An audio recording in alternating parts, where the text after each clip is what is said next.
Hoje é dia 26 de março de 2022, são 19 horas e 56 minutos, 21 graus com pancadas de chuva nesta noite em Franca, São Paulo.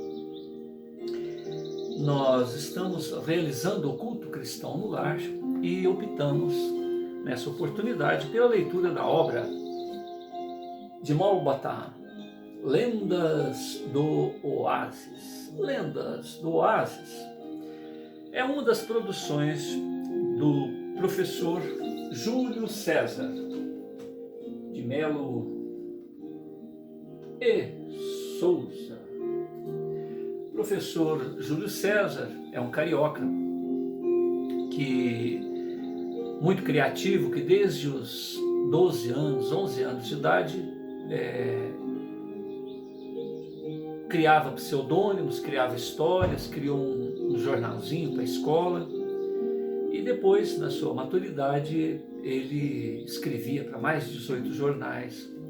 E no começo da sua produção ele escrevia com o próprio nome, mas percebeu que a imprensa brasileira, as editoras brasileiras não se interessavam muito. Aí ele, como também estava acostumado com o uso de pseudônimos, por exemplo, parece que ele utilizou o pseudônimo de Salomão IV, quando aos 11, 12 anos de idade ele escreveu um jornalzinho, uma revistinha para a escola, né? Então ele criou um personagem, Malbatahan, e mais do que um pseudônimo, é um heteronômio, porque ele criou uma personalidade, um status quo, a semelhança de Fernando Pessoa, que criou vários personagens também. E o professor Júlio César, mais criativo ainda, criou o personagem até do próprio tradutor. Então ele era um árabe com Malbatahan, ele era o tradutor do árabe e assim foi levando a vida, e durante 20 anos o professor Júlio César se manteve anônimo, até que um dia ele era um professor muito magnético, chamava as multidões cada vez que ele fazia as suas preleções, e uma das pessoas que estava na plateia, uma professora, que ele dava aula até para professores, apaixonada por Malbatahan, identifica na personalidade do professor Júlio César de Melo Souza a presença de Malbatahan e fala: o senhor é o Malbatahan, o senhor é o Malbatahan. E ele não tem como negar, porque ele era fiel à verdade, né? Então, depois de 20 anos escrevendo como Malbatahan, uma das suas leitoras, uma das suas fãs, tanto como professor Júlio César, como do personagem Malbatahan, que ela acreditava que realmente era um árabe que escrevia muito bem, ele é identificado, e aí as pessoas passaram a entender a grandeza da mente e do coração de Malbatahan, que no caso era o próprio professor Júlio César. Esse livro, Lendas do Oásis, é uma distribuição do Programa Nacional do Livro Gratuito, do livro didático de São Paulo. Tem uma apresentação. Malbatahan, o mestre, escreveu contos, lendas que vêm fascinando gerações e gerações de leitores. Nas 15 histórias aqui apresentadas em cenários diversos, escaldantes areias do deserto, gélida Ucrânia, imperial Viena, misteriosa Índia, monarcas, príncipes, sultões, sheiks, rabinos beduínos, dançarinas hindus, poderosos governantes e humildes escravos. Vivem amores proibidos, são tentados pela vaidade, conhecem as injustiças das punições, e são premiados pelos gestos de amizade.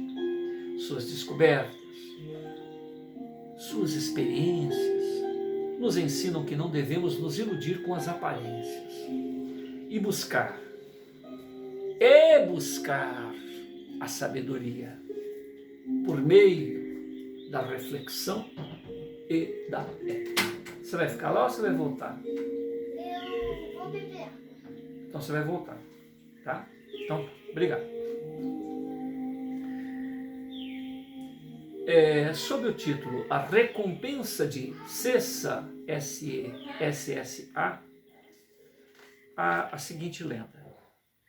É difícil descobrir, dada a incerteza de documentos antigos, a época precisa em que viveu, em que reinou na Índia um príncipe chamado Yadava, senhor de províncias de Taligana.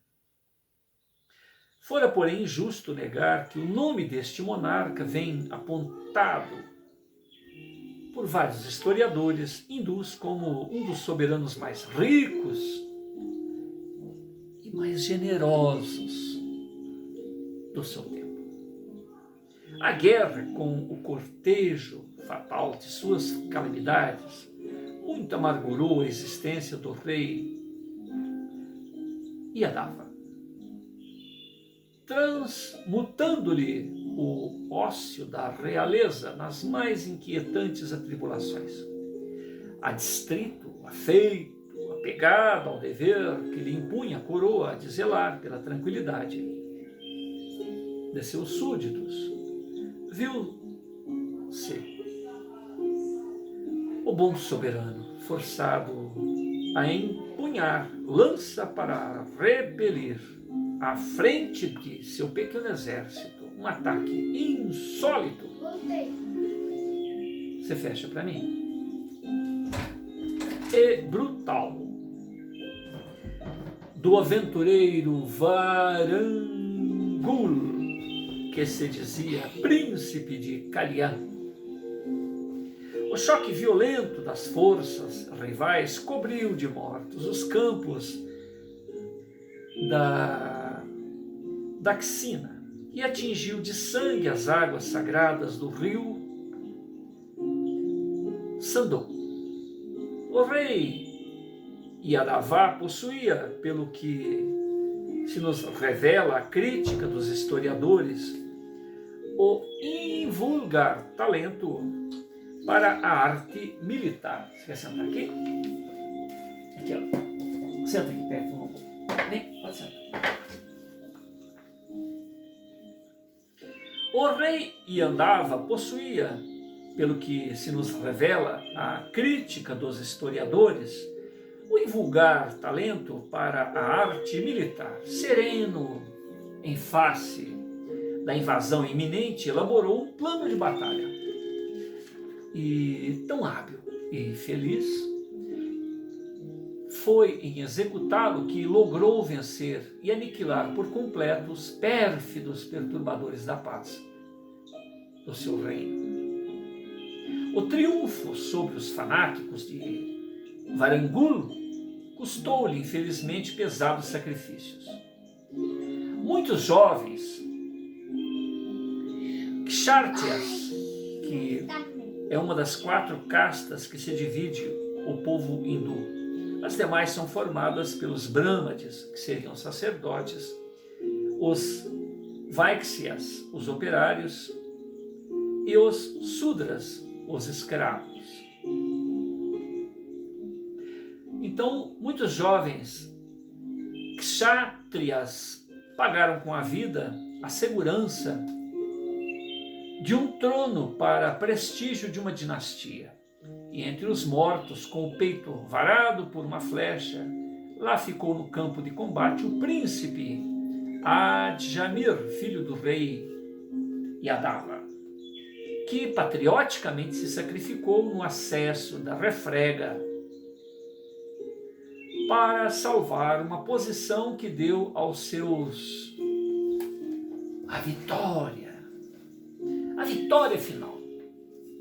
Terminada a cruenta a campanha e assegurada a nova linha das suas fronteiras, regressou o rei ao suntuoso palácio de Andhra, baixando, porém, formal proibição de que se realizassem as ruidosas manifestações com que os hindus soem festejar os grandes feitos guerreiros.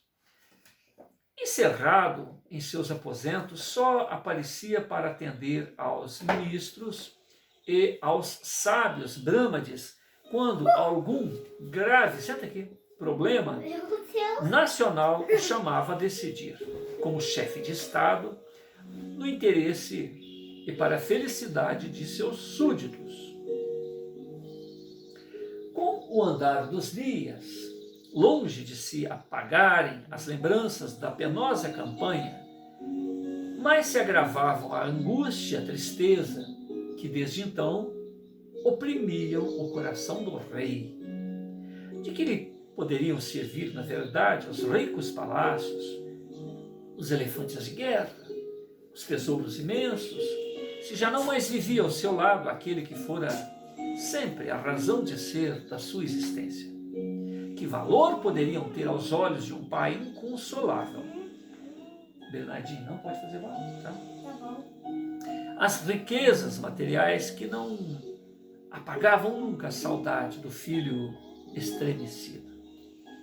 As perspicácias da batalha em que perecera, as peripécias da batalha em que perecera o príncipe Adjamir não lhe saíam do pensamento. O infeliz monarca passava longas horas traçando sobre uma grande caixa de areias diversas manobras executadas pelas tropas durante o assalto. Com um sulco indicava a marca da infantaria. Ao lado, paralelo ao primeiro, um outro traço mostrava o avanço dos elefantes de guerra. Um pouco mais abaixo, representada por pequenos círculos dispostos com simetria, perfilava a destemida cavalaria chefiada pelo velho Raji, que se dizia sob a proteção de Chandra, a deusa da lua. Ainda por meio de gráficos esboçava o rei a posição das colunas inimigas, desvantajosamente colocadas graças à sua estratégia no campo em que se feriu ou em a batalha decisiva. Uma vez completado o quadro dos combatentes, com todas as minudências que pudera evocar, o rei tudo apagava, para recomeçar mais uma vez, como se sentisse algum íntimo gozo em reviver os momentos passados na angústia e na ansiedade. A hora matinal em que chegavam ao palácio os velhos brahmanes para a leitura dos Vedas, que é o livro sagrado dos hindus, o rei Yadava era visto arriscar na areia os planos de uma batalha que se produzia interminavelmente. Infeliz monarca, murmuravam os sacerdotes, penalizados. Procede como um Sudra, com C cedilha U, D-R-A, que é uma deusa, a quem Deus privou a luz da razão. Só Danuatara, que é outra deusa, poderosa e clemente, poderá salvá-lo. Os brahmanes erguiam preces, queimavam raízes aromáticas, implorando a deusa Danuatara, a eterna zeladora dos enfermos, que amparasse o soberano de Taligana. Um dia final, foi o rei informado de que um moço brahmane, pobre e modesto, solicitava uma audiência que vinha pleiteando já havia algum tempo. Como estivesse no momento de boa disposição de ânimo, mandou o rei que trouxessem o desconhecido à sua presença. Conduzido a grande sala do trono foi o Brahmani interpelado conforme as exigências de praxe, por um dos vizires do rei. Quem és? De onde vens? E que deseja daquele que, pela vontade de Vishnu, segundo membro da trindade bramânica, é rei e senhor de Taligana? Meu nome, respondeu o jovem Brahmani, é Laur Sessa, e venho da aldeia de Manir. Então vamos lá, como é que chama a história? A recompensa de Sessa. Meu nome, respondeu o jovem Brahmani, é Laur Sessa. Segundo Laur Sessa é o nome do inventor do jogo de xadrez. Significa Sessa, natural de Laur. Venho da aldeia de Manir, que 30 dias de marcha separam desta bela cidade.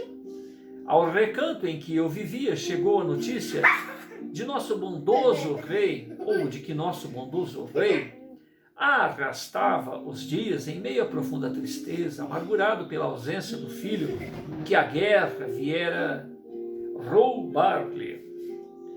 Grande mal será para o país, pensei, se nosso dedicado soberano se enclausurar como um Brahmane cego dentro de sua própria dor. Deliberei, pois, inventar um novo jogo que pudesse distraí-lo e abrir em seu coração as portas, novas portas, novas alegrias. É esse desvalioso presente que desejo neste momento oferecer ao nosso rei Yadava. Senta aqui pertinho de mim. Vem cá. Senta aqui. Vem cá. Senta. Eu fui ver essa coisa no teu cabelo. Senta aqui, senta. Eu fui ver essa coisa no teu cabelo. Legal, gostei, viu? Eu achei engraçado. Bem, eu posso continuar lendo? Você deixa? Então tá, obrigado. Como todos os grandes príncipes citados nesta ou naquela página da história, tinha o soberano hindu o grave defeito de ser excessivamente curioso. Quando o informaram da prenda de que o moço Brahmani era portador, não pôde conter o desejo de vê-la, apreciá-la, sem mais demora. O que Sessa trazia ao rei consistia num grande tabuleiro quadrado, dividido em 64 quadrículos, ou casas iguais. Sobre esse tabuleiro colocavam-se, não arbitrariamente, duas coleções de peças que se distinguiam uma da outra, pelas cores branca e preta, repetindo, porém, simetricamente os engenhosos formatos e subordinadas a curiosas regras que lhe permitiam movimentar-se por variados modos. Faz assim, quer ver? Deixa eu te mostrar. Eu vou ficar aqui, ó. Fica aqui. Você fica aqui atrás, ó. Coloca no ombro, pode ser? Põe aqui, ó. Põe aqui, tá? Sessa explicou pacientemente ao rei, aos vizires, aos cortesões que rodeavam o monarca, em que consistia o jogo, ensinando-lhes as regras essenciais.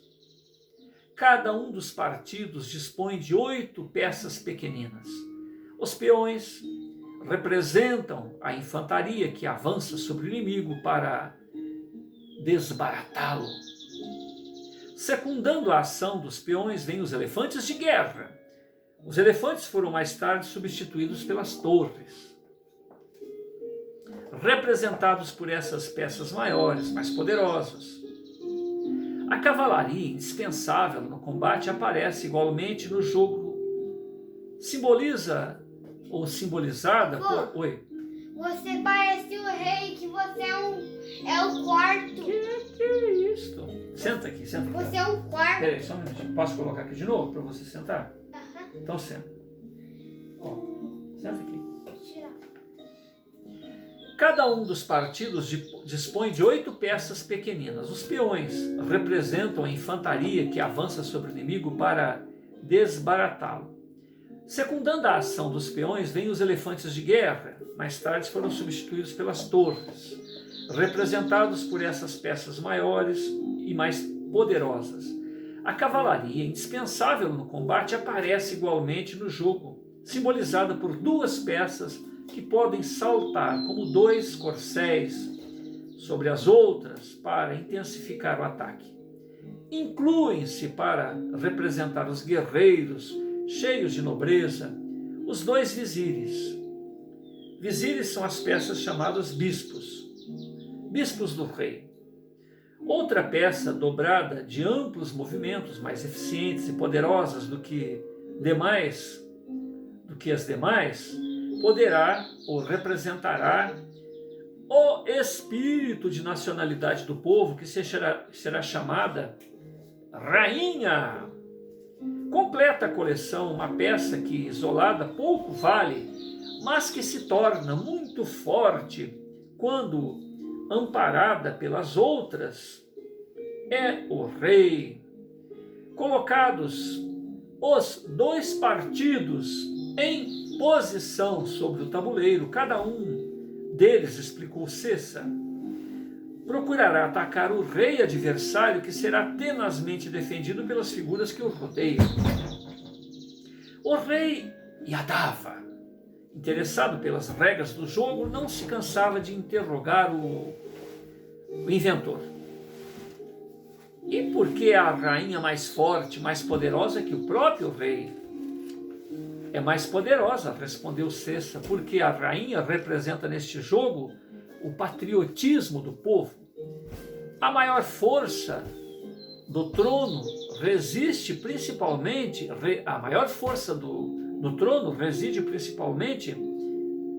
na exaltação cívica de seus súditos. Como poderia o rei resistir ao ataque dos adversários se não contasse com o espírito de abnegação, sacrifício daqueles que o cercam e que zelam pela integridade da pátria? Bernardinho, o barulho grava aqui, atrapalha. Põe no chão. Você não pode fazer barulho, tá? Dentro de poucas horas, o monarca... Pode descansar? Hã? Pode descansar? Pode descansar, mas não pode fazer barulho. Ah, Tá? Pode ser? sei. Dentro de poucas horas, o monarca, que aprendera com rapidez todas as regras do jogo, já conseguia derrotar os seus dignos vizires em partidas que se lhe desenrolavam implacáveis sobre o tabuleiro. Cessa, de quando em quando, intervinha respeitoso para esclarecer uma dúvida, sugerir um novo plano. Num dado momento, o rei fez notar com grande surpresa que a posição das peças, pelas combinações resultantes dos diversos lances, parecia reproduzir aquela sua insistente manobra junto àquele tanque de areia, aquela batalha de Dakshina. Reparai, observou o inteligente Brahmane, que para conseguires a vitória indispensável se torna de vossa parte o sacrifício desse vizir. E indicou precisamente a peça que o rei Yadava, no desenrolar da partida por vários motivos, grande empenho fizera para defender e conservar. O judicioso Cessa demonstrava deste modo que o sacrifício de um príncipe, por vezes imposto por uma fatalidade para que dele resulte a paz e a liberdade de um povo. Ao ouvir tais palavras, o rei Yadava, tomado de vivo entusiasmo: não creio que o engenho humano possa produzir maravilha comparável a este jogo interessante e instrutivo. Movendo as peças do jogo de Cessa, aprendi que um rei nada vale sem o auxílio e a dedicação constante de seus súditos, e que às vezes o sacrifício de um simples peão vale mais pela vitória do que a perda de uma poderosa peça. E dirigindo-se ao jovem Brahmane, afirmou-lhe: quero recompensar-te, meu amigo, por este maravilhoso presente, de que tanto me serviu de alívio às velhas angústias. Dize-me, pois, o que desejas que eu possa mais uma vez demonstrar? O quanto sou grato para com aqueles que mostram dignos de recompensa. As palavras com que o rei traduzia o generoso oferecimento deixaram Cessa imperturbável. A sua fisionomia serena não traiu a menor emoção.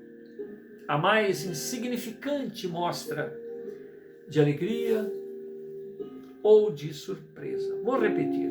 As palavras com que o rei traduziu o generoso oferecimento deixaram Cessa imperturbável. A sua fisionomia serena não traiu a menor emoção, a mais insignificante mostra de alegria ou surpresa. Os vizires olharam-se atônitos e entreolharam-se pasmados diante da apatia de cobiça a que se dava o direito da mais livre expansão. Ele poderia ter o que quisesse. No entanto, foi indiferença aquela proposta. Rei poderoso, exclamou o jovem, não desejo pelo presente que vos trouxe hoje outra recompensa, além da satisfação de ter proporcionado ao senhor de Taligana um passatempo agradável, que lhe vem aligeirar as horas dantes alongadas por uma tristeza acabrunhante. Já estou, portanto, sobejamente aquinhoado e outra qualquer paga seria excessiva. Sorriu desdenhosamente o bom soberano ao ouvir aquela resposta que representava, que refletia um desinteresse tão raro entre os ambiciosos hindus. E não crendo na sinceridade das palavras de Cessa, insistiu: causa-me assombro a tua simplicidade, desamor aos bens materiais. Ó jovem, a modéstia, quando excessiva, é como o vento que apaga o archote deixando o viajante nas trevas de uma noite interminável. Para que possa o homem vencer os múltiplos obstáculos que se lhe deparam na vida, preciso ter espírito preso às raízes de uma missão que o encaminha a qualquer ideal. Exijo, portanto, que escolhas sem mais demora uma recompensa digna de tua valiosa oferta. Queres uma bolsa cheia de ouro? Desejas uma arca repleta de joias? Já pensastes em possuir um palácio? Almejas a administração de uma província? Aguardo a tua resposta, por isso que a minha promessa está ligada à minha palavra. Recusar o vosso oferecimento depois de suas últimas palavras, generoso rei, seria menos uma descortesia do que desobediência. Vou, pois, aceitar pelo jogo que inventei uma recompensa que corresponda à vossa generosidade. Não desejo, contudo, nem ouro, nem terras, palácios. Peço o meu pagamento em grãos de trigo. Grãos de trigo? Exclamou o rei, sem ocultar o espanto que lhe causava semelhante proposta. Como poderei pagar-lhe então insignificante moeda? Nada mais simples, elucidou Cessa. Dar-me-eis um grão de trigo pela primeira casa. do tabuleiro, 2 pela segunda, 4 pela terceira, 8 pela quarta, e assim dobrando sucessivamente, até a 64ª e última casa do tabuleiro. Peço-vos, ó rei, de acordo com a vossa magnânima oferta, que autorizes o pagamento em grãos de trigo, assim como o indiquei. Não só o rei, como os vizires e venerandos brahmanes presentes riram-se estrepitosamente ao ouvir a estranha solicitação do jovem. A desambição que ditara aquele pedido era, na verdade, de causar assombro a quem menos apego tivesse aos lucros materiais da vida.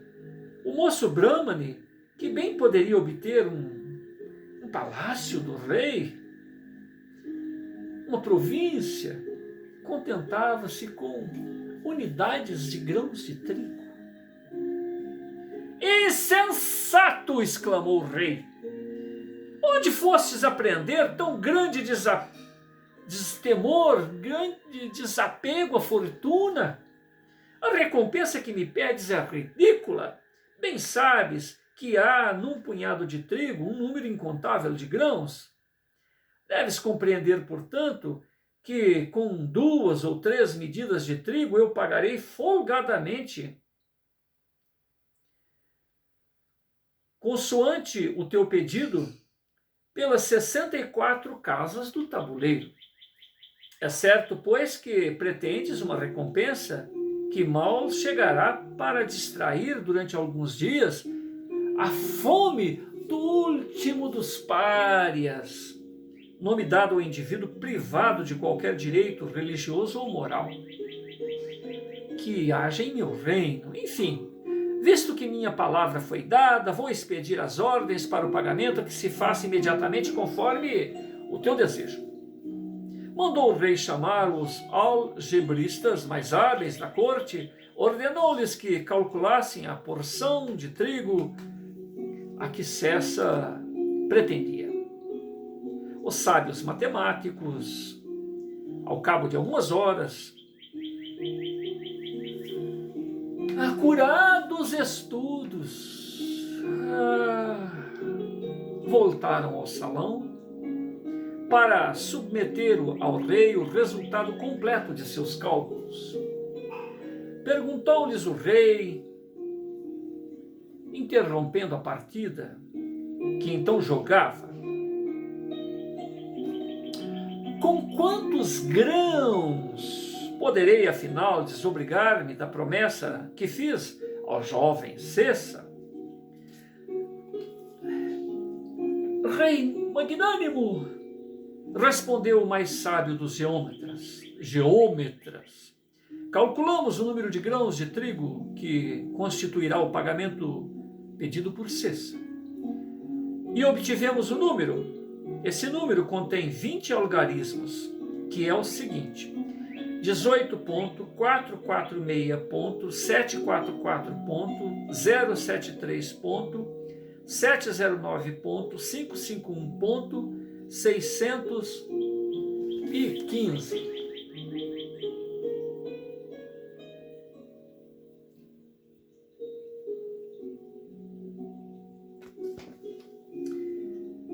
Cem, mil, milhão, bilhão, trilhão, quatrilhão, quintilhão. 18 quintilhões, 444 quatrilhões, 744 trilhões, 073 bilhões, 709 milhões, 551.615 unidades de grãos de trigo. Como descrever aqui a surpresa? Como descrever o assombro que estas palavras causaram ao rei Yadava e aos seus dignos vizires? O soberano hindu dizia-se pela primeira vez. O soberano hindu via-se pela primeira vez diante da impossibilidade de cumprir a palavra dada. Laur cessa.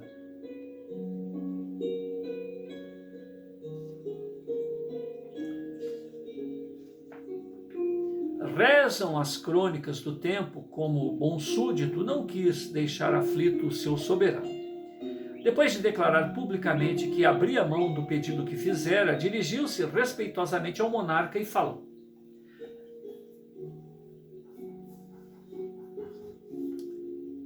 meditai, ó rei, sobre a grande verdade que os brahmanes prudentes tantas vezes repetem. Os homens mais avisados iludem-se, não só diante da aparência enganadora dos números, mas também com a falsa modéstia dos ambiciosos. Infeliz daquele que toma sobre os ombros o compromisso de honra por uma dívida cuja grandeza não se pode avaliar com a tábua de cálculo de sua própria argúcia. Mas avisado é o que muito pondera e pouco promete. Mais avisado é o que muito pondera e pouco promete. E após ligeira pausa acrescentou: menos aprendemos com a ciência vã dos brahmanes do que com a experiência direta da vida e as suas lições de todo dia, a toda hora desdenhadas. Vou repetir. Mais avisado é o que muito pondera. Eu acho que é mais acisado, né? Mais acisado é o que muito pondera e pouco promete. E após ligeira pausa acrescentou: menos, Bernardinho, se você fizer barulho, tá gravando, tá? Fica aqui perto do vovô, pode ser? Tá acabando já, vem cá. Aqui, senta aqui pertinho de mim. Então não faz barulho. Após ligeira pausa, acrescentou: menos aprendemos com a ciência vã dos brahmanes do que com a experiência direta da vida, as suas lições de todo dia e a toda hora desdenhadas. O homem que mais vive, mais sujeito está às inquietações morais. Mesmo que não as queira, achar-se-á ora triste, ora alegre, hoje fervoroso, amanhã tíbio, já ativo, já preguiçoso. A compostura alternará com a leviandade. Só o verdadeiro sábio, instruído nas regras espirituais, eleva-se acima dessas vicissitudes, paira sobre todas as alternativas.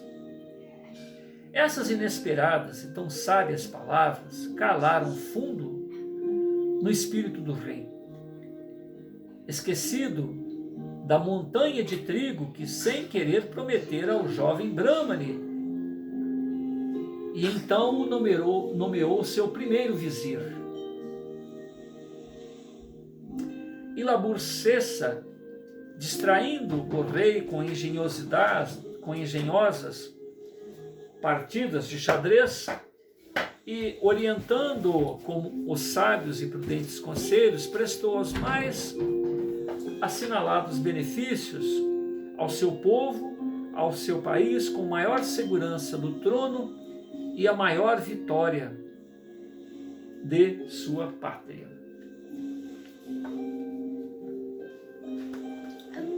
Agora vou fazer prece. Você espera? Deixa eu. Faz a prece você, depois eu vou. Vai, faz. Obrigado pra vovó, obrigado pro vovô, obrigado pra mamãe, obrigado pra minha irmã. Obrigado por todos vocês, né? Agora o vovô vai fazer uma prece, demora um pouquinho, você espera? Então tá, obrigado, viu? O caminho tá ruim. Não, dá pra sua irmã então, eu não quero. Agora eu vou fazer prece, você deixa? Pode? Pode sim, não? Então tá, obrigado. Senhor Jesus, gratidão. Professor Júlio César, gratidão. Amigos espirituais que cuidam para que não haja o arrefecimento desta oportunidade de encontro. Gratidão por todas as circunstâncias que nos cercam, enaltecendo, engrandecendo esta oportunidade com a presença do nosso neto. Gratidão. A lição,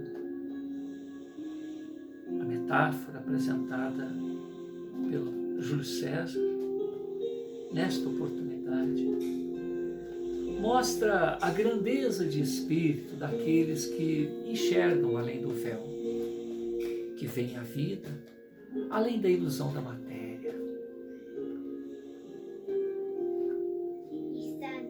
O jovem Brahmane, o sábio, aquele ser maduro espiritualmente, momentaneamente revestido de um corpo novo, um corpo de pouca experiência, mas ali naquela roupagem jovem havia um vetusto ancião da alma. E mais que isso, a chama crística, a fagulha divinal vibrava em harmonia com o todo, vibrava em ressonância com o Altíssimo. E diante desta comunhão abençoada, entendendo o drama vivenciado por aquele monarca que todos os dias desenhava na areia aquelas últimas lembranças, últimas memórias junto ao seu amado filho, permitiu que aquele Brahmane criasse um jogo ligado, consoante com as necessidades psicológicas daquele monarca. E depois de ser atendido, de ser tratado psicologicamente por aquele curador da alma,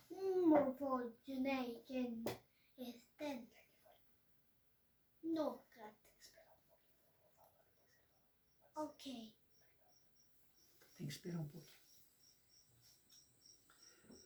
Depois de ser curado, medicado espiritualmente, sem o perceber, por aquele representante do Altíssimo, tal qual ele é o também, porque diante de si tem as vidas de tantas e tantas outras criaturas. Então o Brahmane, após ser humilhado, ao invés de agradecido, exigindo-se-lhe que ele aceitasse uma recompensa material, e em sua sabedoria ele cria uma condição que sequer o reino tinha como pagar-lhe. Não haveria como a palavra de rei retornar, e não haveria como, inclusive, pagar. Então foi diante da zombaria do monarca que o jovem Brahmane deu uma segunda lição a ele. Mas, devido à sua sabedoria, nada mais justo do que o conservar junto ao coração junto à presença, ao entendimento, as sábias audições do monarca, para que fosse possível ele melhor bem conduzir os destinos daquele povo.